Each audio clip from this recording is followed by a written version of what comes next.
Hey everybody, it's Jason from the Texas Gun Vault, and once again I'm coming to you with another range report. And today's range report is on a cool, very small gun. This is the Kimber Micro 9. This essentially is a 9mm version of maybe the Sig P938 or the Colt Pocketlite Mustang, which I also have here on the table for comparison. This is my wife's Colt Mustang, and this is chambered in .380. And if you think it looks a lot like a 1911, you would be correct. While the internals are not exactly like that of a 1911, they are pretty similar, and it has many cosmetic similarities. And the first time I was aware of a gun that's this size, like this, chambered in 9mm, was when I got exposed to the Sig P938, which is essentially the same thing as the P938, but chambered in 9mm. Aspects of the gun are beefed up a little bit because obviously 9mm is a little bit more powerful than .380. Now, my first experience with a gun like this was with the Sig P938 and a version called the Nightmare. And it had to do with some cosmetic things, a very enhanced grip. It was very grippy. I shot it. I remember renting it at a range, and I absolutely hated it. I thought the gun was too small to have a 9mm chambering. It was just too much recoil. Maybe the grip was a little bit too aggressive. I absolutely hated it, and I was turned off by guns this small. Now, when it comes to 9mm chambered this small, there's a lot of competition out there on the market right now. We have the Sig P365, we have the Springfield Hellcat, and we have the Smith & Wesson Shield M&P 9, and I've reviewed a few of those guns. I haven't reviewed the Springfield yet, but hopefully I will in the future. One of the downsides to this gun versus those other subcompact guns is this is a single stack firearm, so I believe you only get about 6 or maybe 7 rounds in these magazines. But let's talk about the gun as it sits. This, of course, is a Kimber. And Kimber is known for making very high quality guns, especially 1911 styled guns. And I can tell you from just handling this gun here on the table, this feels like a Kimber. It is finished very nice. It feels very hefty. It feels quality. I don't see any manufacturing defects in it. It's a very attractive and appears to be very well built gun. So just looking at it, I really like it, and especially since I like 1911s, it does have a little bit of appeal for me. Now, a couple of things that this gun has when it comes to features that I like is it does have some fiber optic sights here. I do like that. I'm a big fan of fiber optic sights on carry guns. I don't really care that much for night sights as much. I will use them, but the fiber optic sights, especially for me, work really well in low light situations. I've never really had a problem with my eyes. I can see really well, and many times those fiber optic sights work well in low lighting situations. It really focuses that light for my eyes, and I can see the target really well. One of the things too, versus the Sig that I mentioned before, that I like about this gun is this has a very kind of thicker rubberized grip with some finger grooves. Now, normally I'm not a fan of rubberized grips and finger grooves on guns, but I think for a gun like this that I'm expecting to have a lot of recoil, these grips are probably going to help. They're probably going to mitigate the recoil. They're probably going to feel pretty comfortable in my hand, and those finger grooves are going to help me control the firearm. So I may like this a little bit more, considering that I already have a little bit of bias because of my experience with the Sig. The last thing I want to talk about before I show my first shots at the range that I did notice before I went, and that the owner of this gun, which by the way is on loan to the channel from my good friend Jack, who once again has loaned me so many fantastic firearms. He even told me when he lent this to me, "You're gonna hate the trigger." And let me tell you, I don't like the trigger in this thing. It doesn't have a lot of grit in it, but man, is this trigger really, really heavy. I would say it's 7.5, maybe even 8 pounds, which kind of surprises me because there's been a lot of aftermarket options for guns like the Colt Pocketlite Mustang, and by all appearances this has the same trigger type mechanism in it. So I know there's probably a lot of gunsmiths that can tune this trigger really well. It's not like a 1911, but it's kind of close, and you can get a really nice trigger on these. And I'm really surprised that Kimber would put such a heavy trigger in this. Maybe because it's a single action gun, it does have a manual safety. Maybe they wanted something that's a little bit more stout to make sure that if you use this in a self-defense situation, you really want to pull the trigger. But that trigger is really, really heavy. So with that all said, let's go to my first shots at the range. These are just going to be at 5 yards. I'm going to shoot 2 magazines and see what I think.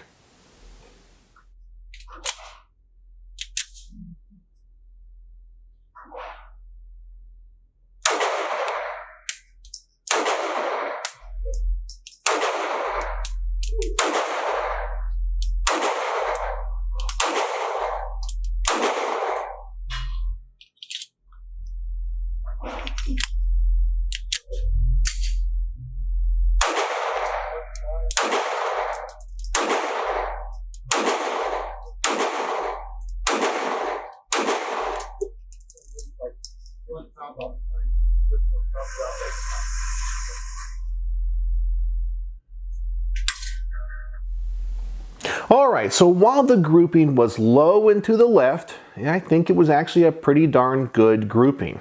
I gotta say, the recoil on this is not bad at all. It was a little bit less than I was expecting, but it still is pretty stout. I still think though that when it comes to a gun of this size, I would probably want to get one of the more modern subcompact guns with a double stack magazine. Only having 6 or 7 rounds in this, I just don't think is optimal when you have better options out there today. But overall, I think the gun is shooting pretty good.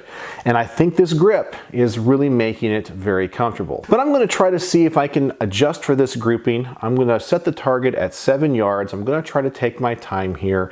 I'm going to see what I can do with the target now that I know how it shoots.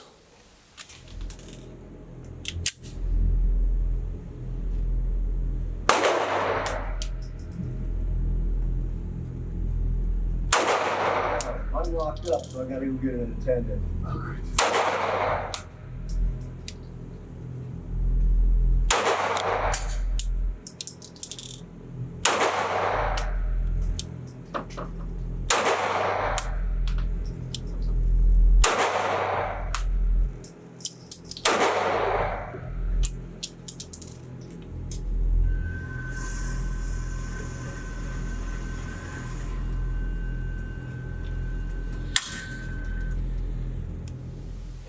All right, so for me, the gun is still shooting low. It could be the trigger because this is a really, really heavy trigger in this.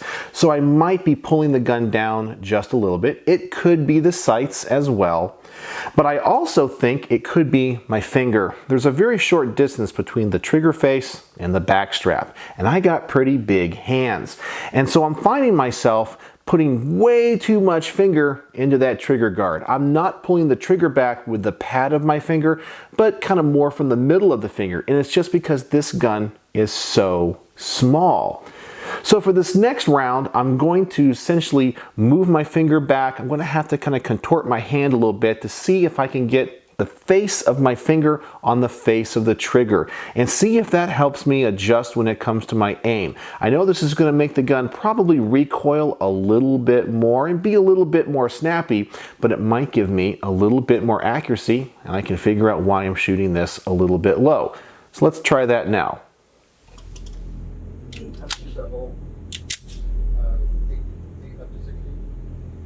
Mine's only 8, so you got an unfair advantage to be doing.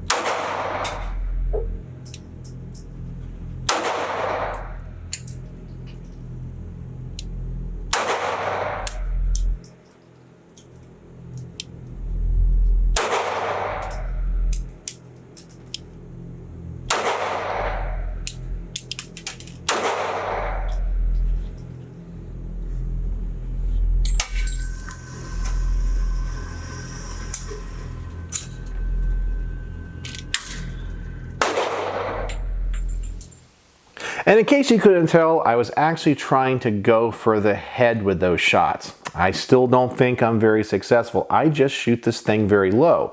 So it could be the trigger, it could be the sights. If I own this gun and carry this gun, it's something that I would have to compensate for, which I'm not a big fan of. So if I knew I was going to go for center mass, I'm going to have to aim for the head. That's something I would have to train for. And being that this is a gun designed for short range use, I wouldn't want to train that way because I'm having to have my sights so far off of what I'm aiming at. But my wife loves these really small guns, and I know she loves her Colt Pocketlite Mustang, so I'm going to give her a shot and see what she thinks. After watching me shoot this, she doesn't think she's going to like it, but let's find out.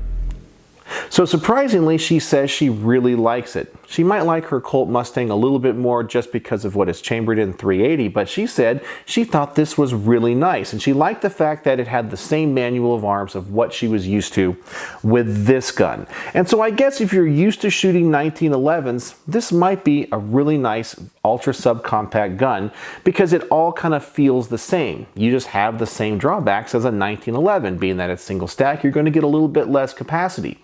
But unlike a 1911 chambered in 45, this is chambered in 9, and with such a short barrel, you might not be getting the best ballistics, but you have to know how you want to carry and exactly what you want to accomplish with your carry gun. So this might be the one for you. I haven't had any hiccups so far. My wife hasn't had any malfunctions. Everything on this gun is working like it should. She says she really likes it. Wouldn't mind owning one, but it wouldn't be necessarily her favorite.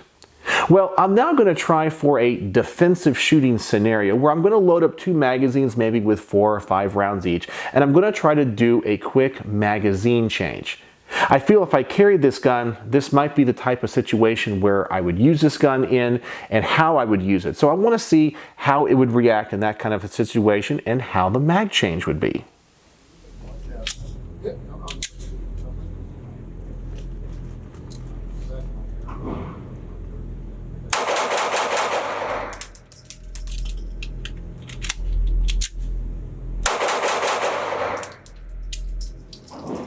Alright, so my shot placement was really all over the place even at just 5 yards. But the thing that really surprised me was how hard the magazine is to change very fast.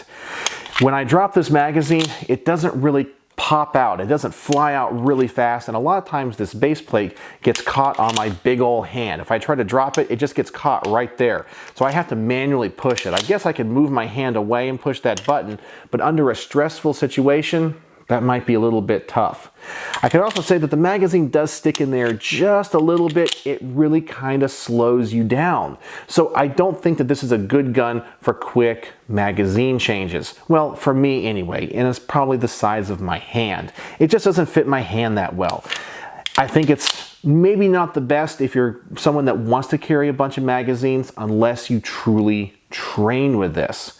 So what are my final thoughts on the Kimber Micro 9? Well, I gotta say, it is a well-built gun. It functioned flawless for me at the range. No failures to feed, no failures to eject. The magazines are easy to load. The gun seems to work well. It is finished nice. The gun functions like it's supposed to. I'm just not very accurate with it. But overall, it's definitely a high quality gun. And maybe someone out there in my audience would find this gun perfect for them and could carry it and shoot it better than me. There's a lot better shots out there than me. But remember, I always document my personal experiences. To be honest with you, This is a gun that I had high hopes for. I still think it runs good. I would just have to figure out some type of sighting system if I own this that would work a little bit better. So maybe changing out the sights would be the way for me to go. But the gun seems to be extremely high quality. It's another great gun from Kimber, and if you like the Kimber style 1911s and Kimber guns in general, you're gonna love this gun. Especially if you're looking for something super small, throw into a purse, maybe a pocket holster, this would be the way to go. So, on my star system, how would I rate the Kimber Micro 9? Well, I'm gonna give this gun 3 stars out of 5, mainly because I can't shoot the thing very accurate. Now I know what a lot of people out there that are watching this video are going to say. Well, that's because you're a terrible shot. Mine shoots great. And trust me, I believe you. I can tell this is a quality gun. But from my personal experiences, 3 out of 5. A little bit hard if you have larger hands, maybe to get your finger on the trigger.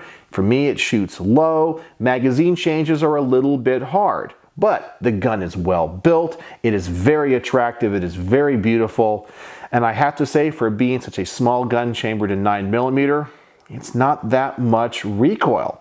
So it has a lot of great things going for it, and a couple things that for me just didn't work out.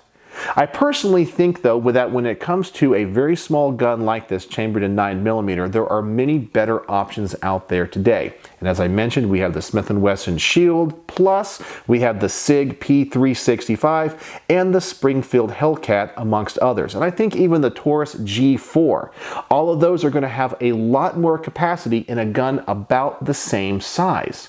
So for a gun that's designed for this intended kind of deep concealment purpose, having such a low round count, I also think is a detriment to it. So that's why I'm also just going to say I'm giving it 3 out of 5 stars. So what do you guys think? Do you own a Kimber Micro 9? Do you like Kimber guns in general? And what do you think? Was I fair with this review? And have you guys had similar issues with this gun if you've shot one? I'd love to know your answers in the comments section below. So as always, thanks for watching.